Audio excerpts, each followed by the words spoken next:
abertura ao novo, disponibilidade à mudança, persistência na luta, recusa aos fatalismos, identificação com a esperança, abertura à justiça.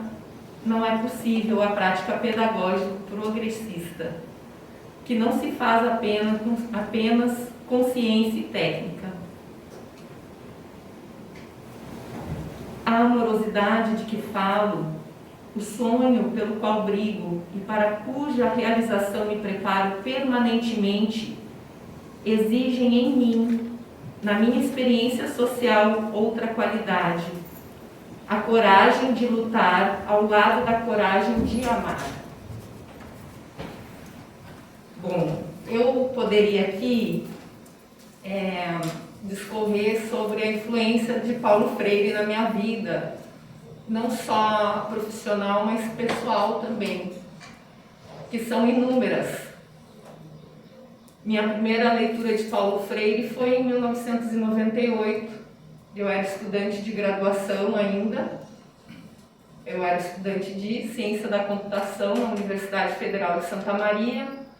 Participava de um grupo de estudos em Informática na Educação, onde tinha colaboração com estudantes da educação de graduação e de pós-graduação. O meu tutor, na época, que eu era do programa de educação tutorial, que é bom frisar, eu tinha uma bolsa de estudos na época, era da ciência da computação e cooperava com o professor da área de educação, Fábio Anunciação de Bastos. Meu tutor era o Felipe Miller.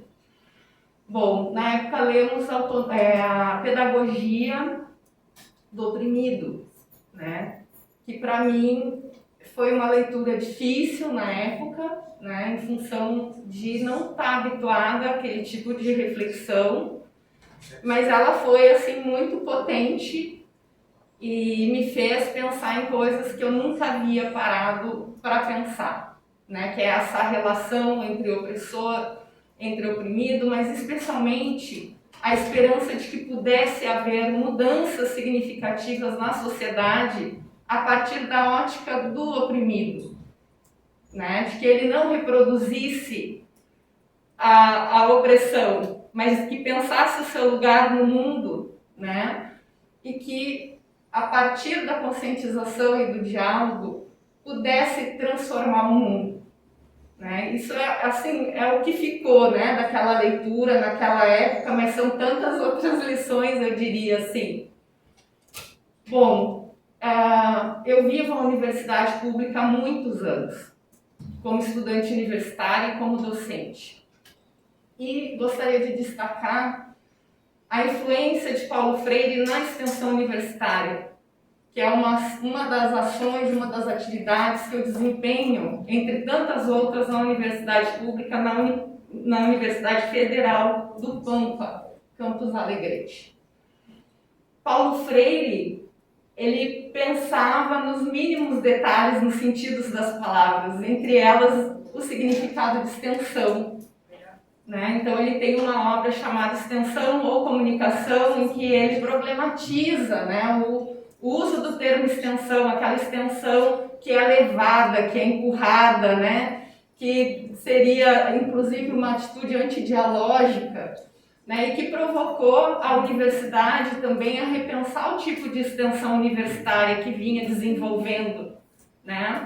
São 5 os princípios da extensão universitária. O primeiro deles é a interação dialógica, que tem forte influência do pensamento freiriano. Porque a proposta da extensão universitária de promover a transformação social, o impacto social, que é outro das suas diretrizes, ela deve ser feita com a comunidade, não para a comunidade.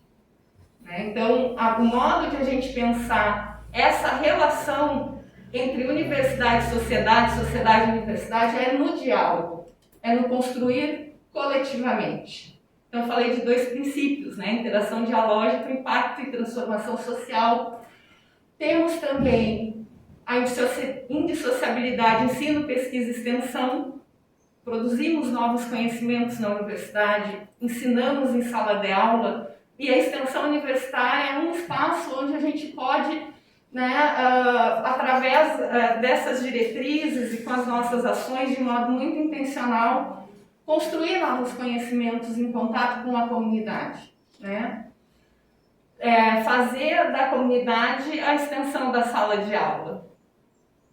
Outro princípio é a interprofissionalidade e a interdisciplinaridade, porque os nossos problemas são muito complexos, né? E não se resolvem apenas com a aplicação dos conhecimentos de uma área. E, finalmente, eu vou destacar o impacto na formação do estudante universitário. Um impacto que deve ser crítico, um impacto de desenvolver a cidadania, não uma formação meramente técnica, que não é desimportante, é importante, né, a formação técnico-científica no espaço da universidade, mas também a formação cidadã. E ela se dá através do diálogo, da liberdade, né? Acho que vários princípios fundantes assim, na obra de Paulo Freire, como eu disse, dialogam com os nossos processos de extensão universitária, né? Bom, vou falar um pouquinho do Tramas, então. É um programa de extensão cujo nome é uma referência, é um acrônimo, né, para tecnologia, responsabilidade, autoria, movimento, amorosidade e sociedade. E mais uma vez dialoga com a obra de Paulo Freire, né? A educação, para a gente realizá-la, né, é fundamental o amor. É fundamental a compreensão crítica de onde estamos, né? O que queremos transformar, o que queremos fazer, né? E fazendo agora uma referência ao Café com Paulo Freire, né? Fiquei muito feliz de ver esse movimento, né? A Alegrete há anos faz referência a Paulo Freire e a influência dele na formação de tantos educadores, né? Eu lembro de ter participado de alguns eventos durante a gestão da Secretaria de Educação do professor Jorge Citó, e havíamos programado no Tramas, né, algumas ações. Eu e Maria Cristina conversamos e pensamos em convidar várias pessoas para participarem de transmissões online conosco, né? E naquele mesmo momento surgiu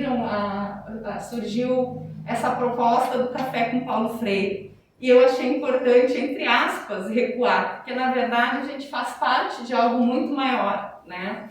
E esse movimento, então, da comunidade, né, dos educadores de Alegrete, para nós é considerado assim fundamental. E a única coisa que a gente poderia fazer é se colocar ao lado, como extensionista, né, pelo valor da proposta, né, de resgatar a obra de Paulo Freire com tanto cuidado, com tanta responsabilidade, com tanto conhecimento, né? Então eu fico feliz de estar aqui participando desse momento, exaltando e relembrando, né, o legado de Paulo Freire. E eu poderia assim ficar conversando horas e horas, né, sobre várias expressões que surgem na obra de Paulo Freire que, sem dúvida alguma, influenciam a minha caminhada dia a dia e ao longo dos anos. Eu tenho uma seção na minha biblioteca com mais de 20 livros do Paulo Freire. Não tenho todos, tenho vontade de conseguir isso. Significa que eu tenho um compromisso e que eu acho que é interessante que os educadores, né, não precisa assumir o mesmo compromisso que eu, né, mas de conhecer essa obra. E eu vejo que esse meu compromisso é um compromisso para a vida, assim, porque, de fato, Paulo Freire, eu diria, uma expressão, né, da humanização, da liberdade, da possibilidade de transformação de cada um de nós, né, em comunhão com os demais, né? Então, o pensamento ético é muito potente e valoroso assim, na obra de Paulo Freire. Eu agradeço por me escutarem, eu não tinha nenhum roteiro, fui pega de surpresa, mas essa é a minha contribuição. Né? Obrigado, professor.